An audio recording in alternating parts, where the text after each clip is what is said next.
Hello folks, my name is Joseph Mistretta and I'm building a house here on the beach. That's my fishing charter boat. I'm getting it ready for season and it's going to be my next project. And here's the beach. Today we're going to talk about finishing off a granite slab using sandpaper. This is a pre-made slab sold at the big box stores.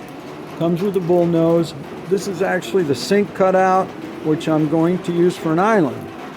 I'm putting a bullnose on it. I'm kind of starting at the end here of the work, but it's raining today. It's a perfect day to sand, and I want to show you my sanding technique. Later we'll go back to the beginning. This is Quentin Tarantino stuff. Okay. So I'm at the 280 level sandpaper, and what I do is I make these orbital strokes. I count to 20 and I move on. Count to 20, move on. At this level I'm making 3 passes using that technique. And I'm sanding right down to about here, not going all the way to the bottom, because I did that at the 180 level. And it feels pretty good. If you want to take it to 280 and continue up down at the bottom, you certainly can. Okay, now what are you going to need? First, you're going to need a hand grinder. This is a DeWalt, but if this is a one-off project, you can get one at Harbor for around $15. You're going to want a wet disc. The one on the grinder is a dry disc. Don't use that one. Use the wet disc to make the bullnose corner. It's a wet disc, but you're not going to use any water. Okay. As you're making this bullnose, I want you to caress it like you used to do your spouse. I want you to take off just 1/16 inch portions each time. 1/16 inch portions all the way around. 1/16 inch portions. You might have to make 20 passes. Take off a 1/16 of an inch at a time, because if you make a mistake, it's a 1/16 of an inch, you can feather it out. If you're going 1/8 or 1/4 and you make a mistake, you're going to have to buy a new slab. Okay.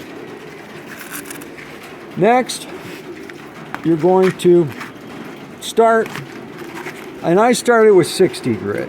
This is Norton sandpaper. It's excellent. This was made in Colombia. Yours would probably be made in Mexico. This is a wet sandpaper, 60 grit. And what I did is that same technique, but I had to make 6 passes with this. 6 passes. And this is your most important pass. This is what shapes it. This is what makes your whole future easier if you get this one right. And again, I took this clear down to the bottom. Next, I went to 120.